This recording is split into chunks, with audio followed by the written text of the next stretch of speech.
Sous la faible lumière des bougies vacillantes d'une ancienne église du sud de la France, Roland Giraud, un homme qui a connu de nombreux hauts et bas dans la vie, a finalement admis quelque chose qui a fait battre son cœur comme lorsqu'il est tombé amoureux pour la première fois. Il se préparait à une cérémonie de mariage à l'église, une cérémonie sacrée qu'il avait évitée toute sa vie, ou à laquelle il n'avait jamais pensé comme un désir pratique. Roland Giraud, aujourd'hui septuagénaire, n'est plus le jeune homme fringant sur scène ni le bel amant des célèbres films français. Mais quand il parlait de mariage à l'église, ses yeux s'illuminaient, comme un jeune homme tombant amoureux pour la première fois. Pour lui, ce n'était pas seulement un rituel religieux, mais un acte symbolique d'un amour qui avait résisté à l'épreuve du temps, de la douleur et de la perte. Roland est marié à sa femme bien-aimée, Maik Jansen, une actrice néerlandaise, depuis 1966.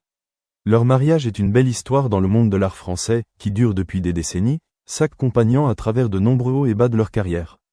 Cependant, mais la plus grande douleur de leur vie est survenue en 2004, lorsque leur fille unique, Géraldine Giraud, a été brutalement assassinée. Le choc a failli briser Roland et Maik. Pendant de nombreuses années, il avait refusé toute forme de solennité, comme si son cœur avait été fermé aux solennités que la vie lui avait si cruellement enlevées. Cependant, le temps, comme un ami silencieux, l'a aidé à guérir certaines de ses blessures. La compagnie silencieuse mais inébranlable de sa femme bien-aimée lui a fait comprendre que, malgré toute la douleur, il avait encore un miracle, un amour immuable.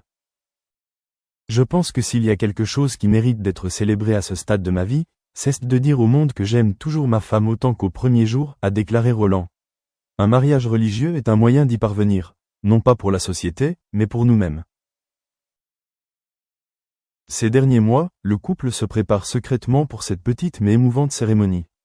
Ils ont choisi une petite église en Provence, qui avait été la résidence DE'-TE' de la famille pendant de nombreuses années. Pas de lumière de scène, pas de présence de la presse, juste la famille proche et les amis, et surtout, un espace de sérénité après les tempêtes.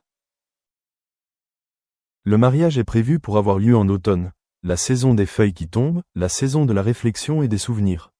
Roland, avec ses cheveux gris et ses rides autour des yeux, ne pouvait cacher sa joie d'enfant. Il a choisi lui-même ses nouvelles alliances, a fait faire son costume sur mesure et s'est occupé lui-même de chaque détail de la cérémonie, non pas pour impressionner, mais parce qu'il était vraiment heureux. Je n'ai pas besoin d'un public. J'ai besoin d'un vœu devant Dieu et devant la femme qui a marché avec moi toute ma vie, a-t-il déclaré lors d'une conversation privée. Maik, une femme calme mais forte, a déclaré avec émotion. Je pensais qu'après la perte, on ne pourrait plus rire comme avant. Mais Roland m'a fait croire en une chose. Le bonheur peut encore revenir, de la manière la plus douce. Leur amour n'est pas aussi brillant que les histoires de jeunesse, mais aussi profond et durable que la musique classique qui résonne à jamais dans le cœur des gens. Ce mariage religieux est la conclusion parfaite d'un long voyage, où deux personnes, malgré avoir traversé l'enfer, choisissent de rester ensemble jusqu'à la fin de leur vie. Roland Giraud prouve une fois de plus que les artistes ne vivent pas seulement sous les projecteurs, mais aussi dans les moments du quotidien, authentiques, simples et extrêmement sacrés. Et le moment où il a tenu la main de son partenaire et est entré dans l'église, bien que tard, c'est à ce moment-là que cet amour a continué à s'écrire, non pas comme un conte de fées, mais comme une douce symphonie dans la vraie vie, où un cœur aimant peut encore être ravivé à tout âge. Roland Giraud n'était pas seulement un homme d'amour, mais aussi une icône durable du cinéma et du théâtre français. Né à Rabat au Maroc le 14 février 1942, il entre dans le monde de l'art avec une forte passion, franchissant les frontières entre la comédie et le drame, entre le cinéma populaire et le théâtre classique. Avec sa voix grave, son regard intelligent et son comportement naturel, Roland a rapidement conquis le cœur du public et des réalisateurs exigeants. Le public français des années 80 ne peut certainement pas oublier son image dans la célèbre comédie Les Bronzés font du ski où Papy fait de la résistance. Cependant, Roland ne se limite pas au rôle comique. Il a conquis le public avec des rôles importants dans des œuvres dramatiques, où il fait preuve de profondeur émotionnelle et de subtilité dans chaque expression. Cependant, Roland ne se limite pas au rôle comique. Il a conquis le public avec des rôles importants dans des œuvres dramatiques, où il fait preuve de profondeur émotionnelle et de subtilité dans chaque expression. Bien qu'il ne soit pas une star internationale selon les standards hollywoodiens, Roland Giraud est un trésor de la culture française. Il a collaboré avec de nombreux grands noms tels que Christian Clavier, Thierry Lhermitte et Josiane Balasco. Cependant, en raison de son style de vie simple et de sa personnalité humble, il n'a jamais été au centre de scandales, ce qui a permis à sa carrière de progresser régulièrement, non pas de manière explosive mais de manière durable et respectueuse. Cependant, personne dans sa vie d'artiste n'a jamais connu l'échec.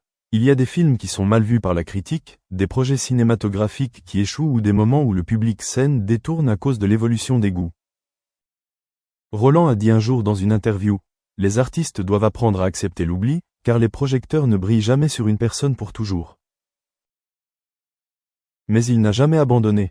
Il a persévéré, a continué à jouer dans des séries télévisées, est apparu dans de petites pièces et a gardé sa passion pour la profession vivante. International accreditation for our programs. We are just finishing up our ABET accreditation as we speak. Plus, we have our professional certified certification qualifications, where we have industry related qualifications embedded in our curriculum that our students then pass those exams, whether it's in accounting or SolidWorks or in the computer sciences area. And so those things then ensure that you have a truly skills-based education curriculum framework and ability to assess the competencies across all programs. Thank you. You've spoken a lot there about assessment, and I suppose a significant part of measuring student attainment is how effectively they can move from a position of studying to the workplace. And the way that we get them into the workplace is by allowing them to leave with recognizable and valuable credentials. So I wonder, perhaps, Professor Abelasha, could you speak to us a little bit about your approach with assessment and the way that you have perhaps structured that to ensure student attainment moves into the workplace as well? Thank you so much for giving this opportunity, and it's a wonderful discussion. I was listening to Professor Muhammad and Alex as well, and a couple of things which we are doing here also. I will come to the assessment part, but there are three things which are very important for the institution. First of all, internship, whether it is an undergrad program or a graduate program, in most of the graduate program, internships are there. So that is one way to have industry supervisor mentor the students. And this is a part of the assessment as well. So when the grades are given, it is not that the faculty supervisor is grading the student, rather industry supervisor, and the more weightage is given to the industry supervisor. That's one. Second thing, which we are currently doing, is like when the pandemic started and suddenly it was like in a couple of days we have to just move quickly. Everything became online. Frankly speaking, we were not prepared for that. And I don't know about other institutions. Of course, there are institutions where they were offering already online courses, some of them. We never offered online courses. We were a traditional face-to-face university. So in a very less time, we have to move. And then we started basically talking about and discussing about how to come up with an innovative pedagogy as well as assessment.